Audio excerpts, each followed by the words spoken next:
Olá! Existem dois tipos de medos que nos impedem de ter resultado. Primeiro é o medo que instalaram em nós, né? Aquele medo do julgamento, o medo do que vão pensar de mim, e se der errado e se eu fracassar. E o segundo medo é aquele que já existe dentro de você. É o medo que mantém você vivo. Provavelmente quando você era criança, algumas crianças tinham medo de altura, outros tinham medo da água, né? Não sabia a profundidade dali. E mesmo que estivesse num lugar raso, às vezes a criança mergulhava um pouquinho e já achava que estava afogando. Aquele ali é o medo que mantém você vivo.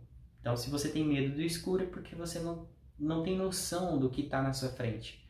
E aí você pode achar que tem um inseto, tem uma cobra, e a sua mente vai criando várias situações ali para que você corra, liga a luz e veja se está tudo seguro. Então, esse é o medo que te mantém vivo, que te mantém seguro.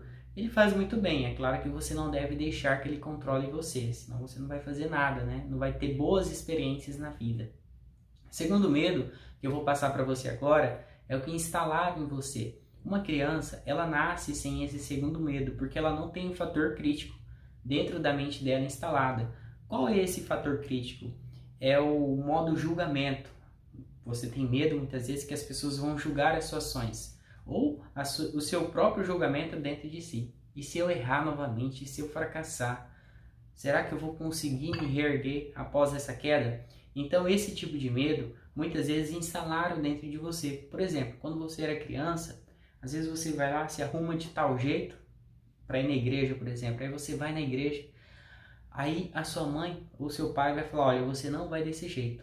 O que vão pensar de mim se verem você e você assim?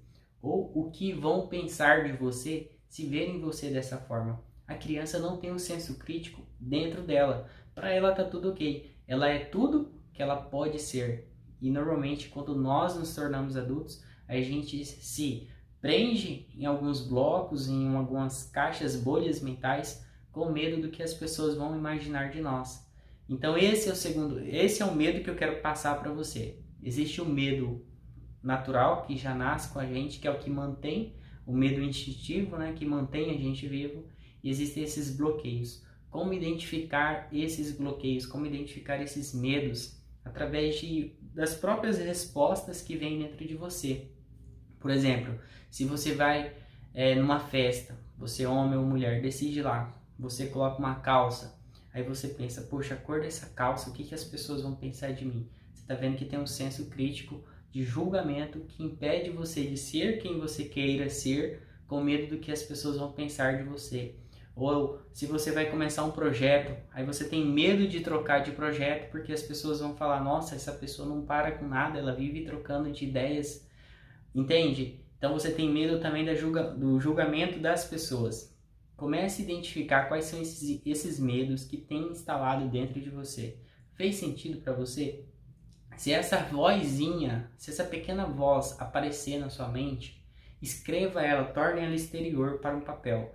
E aí quando você vê aquele julgamento, aquele pré-julgamento, aquele medo falando alto em você, ao iniciar um novo curso, ao iniciar um novo relacionamento, ou até mesmo terminar um relacionamento, externe essa voz para um papel, escreva, e aí você vai tomar uma pequena atitude. O que eu posso fazer de agora em diante para me começar a vencer essa barreira emocional, para me começar a vencer esse bloqueio emocional que está colocando medo, que está colocando bloqueios na minha cabeça. Entende? Fez sentido para você essa pequena atitude? Então, quando essa vozinha vir na sua cabeça, você vai externar. Escreva no seu celular, escreva no papel, que é até melhor.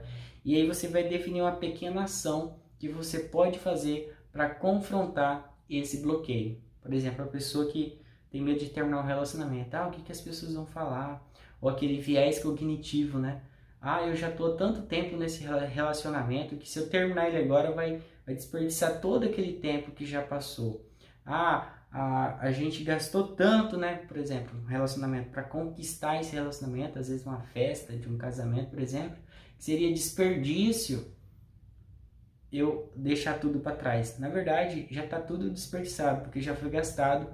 E mesmo que levou-se 35 anos para você chegar ao ponto de terminar um relacionamento, esses anos já passaram, não tem como você recuperar eles. Então esse é o viés cognitivo que prende as pessoas, através do medo, né, de tomarem atitudes. Então, se você tem medo de terminar um relacionamento, você fala, poxa, por que eu tô com medo? Será porque eu tô com medo do que as pessoas vão pensar ou porque já passou muito tempo? E aí você vai definir uma pequena atitude para você enfrentar essa objeção, beleza? Escreve aí nos comentários qual que é a atitude, qual é o medo que vem bloqueando você ultimamente na sua vida.